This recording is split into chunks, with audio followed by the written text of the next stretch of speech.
Yes, this is a new video. This is the country named Chad. Problematic stuff like the big transphobic twist, where Anna Nicole Smith's character strips off for Frank to reveal a penis, and he runs away to go home. Yeah, we'll get back to that later. Despite this, the Naked Gun series is the One's an empire. Let me just go get a new map. Absolutely. And would A better map. Continue to play for much of his career.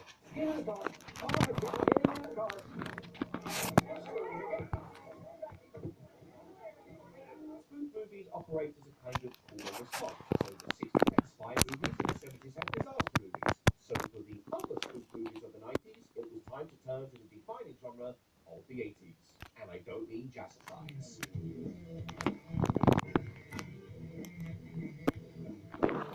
Another word for spoof is lampoon. However, National Lampoon didn't make spoofs all that much, sticking mainly to raunchy comedies like Animal House, The Vacation Series, and Van Wilder. But they did dabble in a lethal weapon parody called Loaded Weapon 1. Give me a name. Are the parents supposed to do that? A bold assumption there, much like Doug's first movie. The problem is that now the stuffy spy and disaster movies Sorry, I can't spell. self-aware, so this didn't really offer anything new. Hopefully we use LA Party. Toxic! The episode of the attempt to address this is an Arnie movie set within an Arnie movie, which uses a regular kid who is pulled into the cinema screen to point out the illogical nature of action movie tropes. Someone finds this a little convenient? Hey kid, you always said this is a movie, didn't you?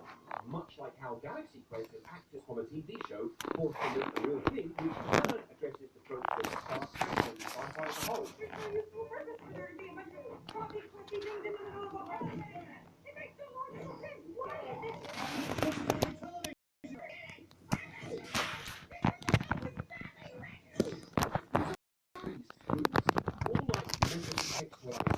A way to have an outsider address the tropes of a genre, but still with some real-world grounding, much like how a mockumentary like Spinal Tap uses an outsider influence of the camera crew for absurdity. A parody for sure, but not technically a spoof. And if you want to fight me on this, then please don't, because I'm very weak. In 1991, TAS members Abraham and Fox created Hot Shots, starring Charlie Sheen. It's a parody mostly of Top Gun. It is an excellent spoof.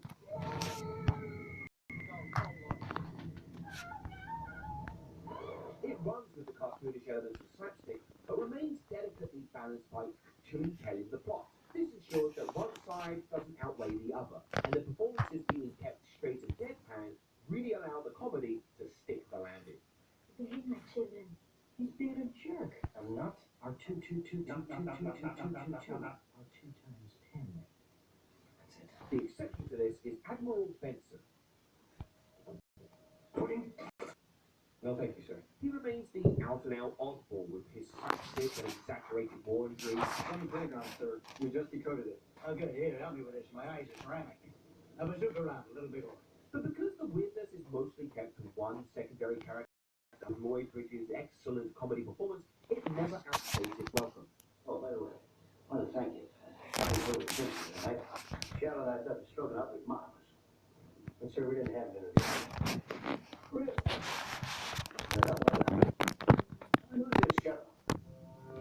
This was followed up with Hot Shots Part 2, this time focusing on Rambo. While it still has a ton of funny moments,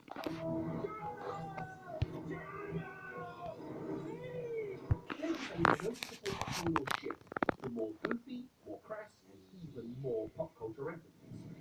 I love you in Wild Street! The first film had pop culture references too, but they were mainly limited to montages. This time it's just a lot of stuff happening because it's something you've heard of before and that's it. It does offer more of a commentary on action movies. War. It's fantastic. But when the villain is a clumsy, domesticated Saddam Hussein with a lisp, the balance is off. Look at that. The last spoof to really explode in the late 90s was Austin Powers. Wasn't even new But this sort of thing ain't my bag, baby. One book, Swedish-made peanuts and larger pumps and me. This sort of thing is my bag. You could argue this is better contextual as the story of a man from the 60s brought to the 90s would be a fish out of water, but everyone is still a bit silly, so not really. We have some great physical comedy and juvenile comedy. Yes, Basil. Nice rack. But now we're seeing an increase in cringe comedy in Spooks. Given the increase in self-awareness in and of films, like action movies, it would make sense that cringe would awkwardly arise to embarrass our empathy. So the first nation Chad's gonna invade is this country here. I think it's Nigeria, which leads to Nigeria joining. They could get away. No. I'm going to leave them alone and not actually witness them dying. I'm just going to assume it all went to plan. What? And then responding to Austin outdated free love attitude. Protection? Cool. I have a 9mm automatic. In fact, First the Chadian such a sex-driven character, I'm pleased to see that he refuses to take army advantage of a drunken Elizabeth without question. It may be just basic human begins to break through and begins to invade Nigeria. Nigeria, I think. Actually aged well, but it was clear. Spook movies were a dying breed, a core. And the Nigerians and Nigeria begins to push down. And Mali decides to join, begins to support Chad, as well as. Wait, is that Mauritania? No, that's Mauritania. TV series In Living Color, a sketch comedy show to rival SNL. It would launch the careers of performers like Jim Carrey. These countries support Chad. Family members, including his brothers Marlon and Sean. It was hugely popular. And well, this country declares war and joins on Chad's side if they get some land. Don't be a menace to South Central while drinking your juice in the bush. You sound so bright. President starring Marlon and Sean. But they prepared for this and pushed in and do this, which is not good. And then much of the comedy goes for big reactions like shock, violence, and gross out. and then just take this, and then the country surrenders. You sit there with the high top, or I wear this Uzi with my low top. There's one particularly good scene where they go to a store and are accused of shoplifting by the ancient store owners, all while there is a white guy blatantly stealing everything. Hey! You got something. But the high ground is lost with a sucky $5 joke. How much for this candy bar? $5. What? You give me some sucky with that $5. So a mixed bag overall. Don't Be a Menace came out in 1996, the same year as the slasher movie Scream. Scream briefly revived the slasher genre with its Peace treaty subversive is signed. entertainment. It's pretty much a parody of horror while still being a horror, much like how Deadpool is both a superhero movie and a superhero parody. Woo! Superhero landing. Yeah, that's really hard to get. Tell me basketball, I'll do it. Scream was huge, so Sean and Marlon set out to create a Then a new puppet government is installed. scary movie. This was a smash hit at the box office, and it's clear to see why. Following the footsteps of American Pie's revival of the raunchy sex comedy, Scary Movie is loud, wild, and very, very crude. It's probably the most impactful spoof movie since Airplane because it radically alters the genre for a teenage audience, meaning more sex, more drugs, Which is it reinvents not cool for that country. traditions like Mr. I think it was maybe Burkina Faso. Anyway, Chad begins to see like plans to just do a spearhead, so they put a military there.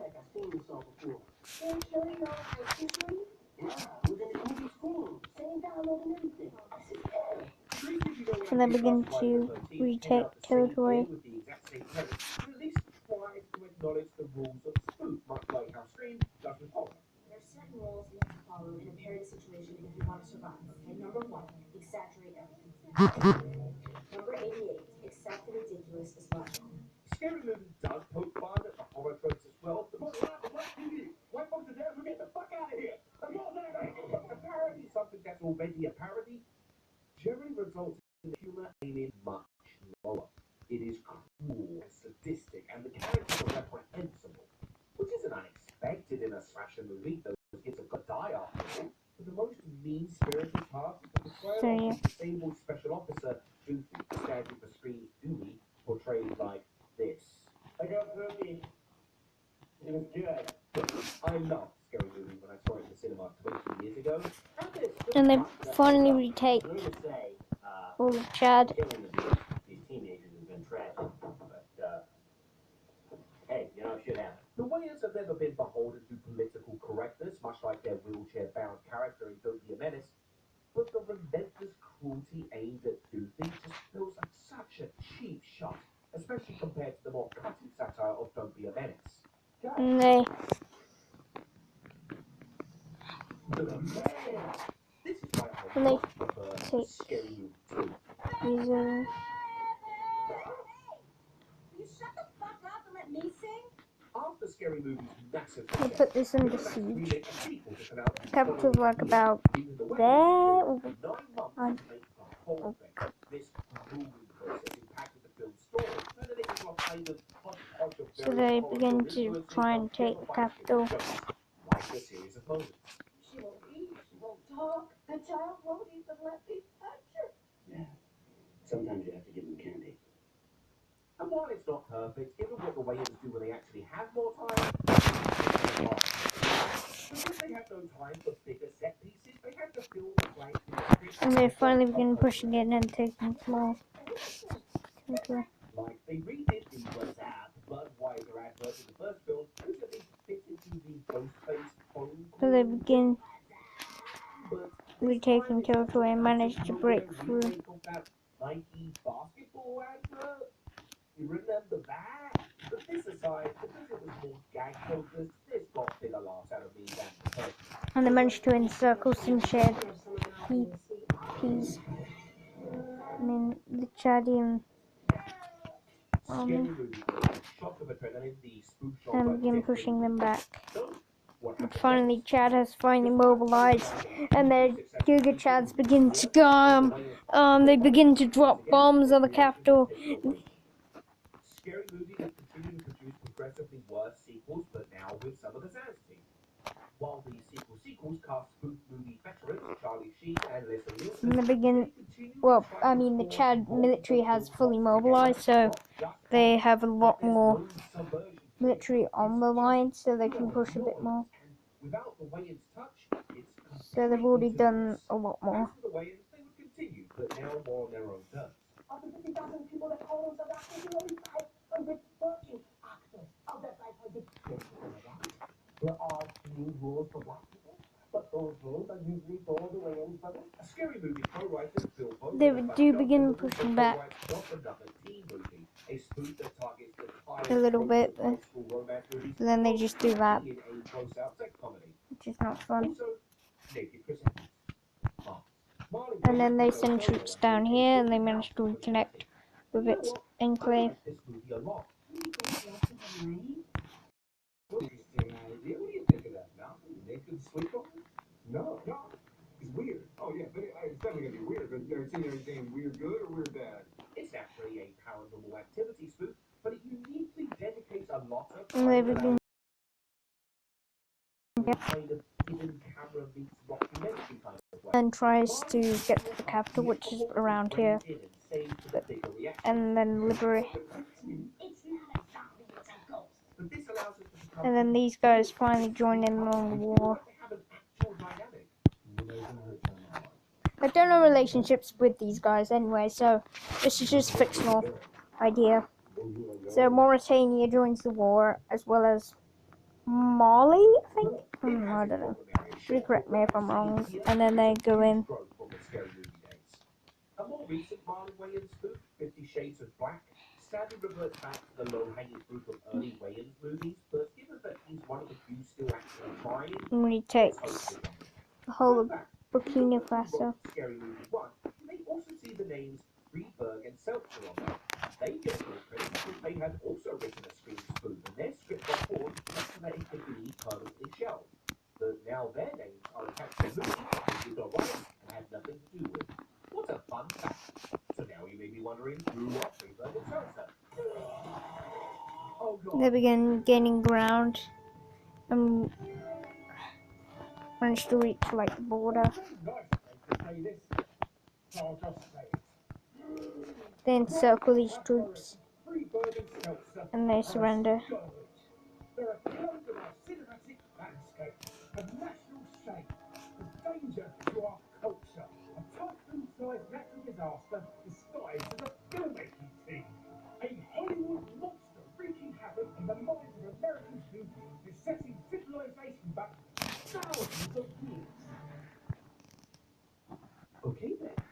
In 1993, Leslie Nielsen starred in a series of parody golf instructional videos, starting with Bad Golf Made Easier.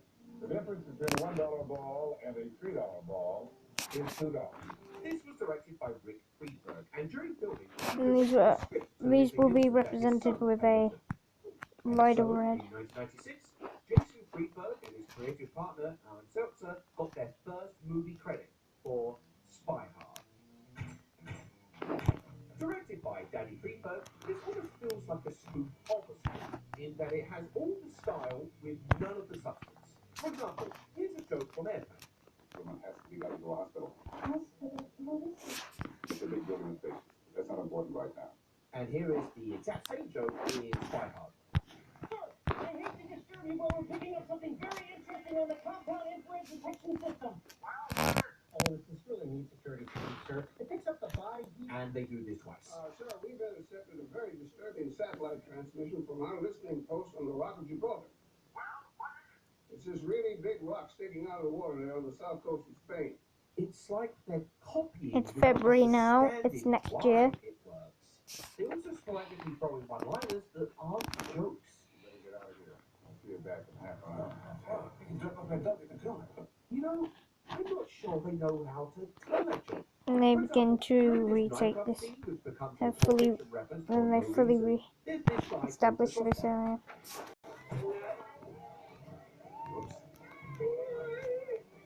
And then again later with a crossbow bolt. Or is that a sword?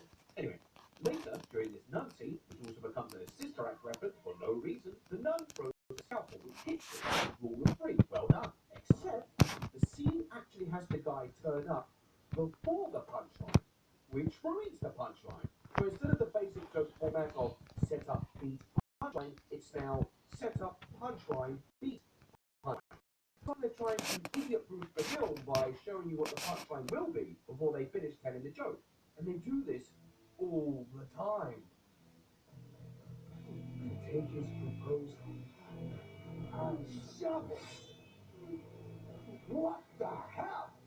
What? You should want to leave. Didn't I? Dog, you want some? Oh. Smells like meat and stuff.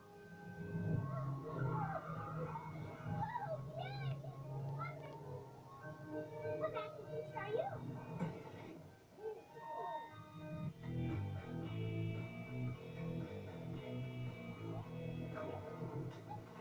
Leslie Nielsen does his best with the material provided. Oh, hi, Dad. What do you need?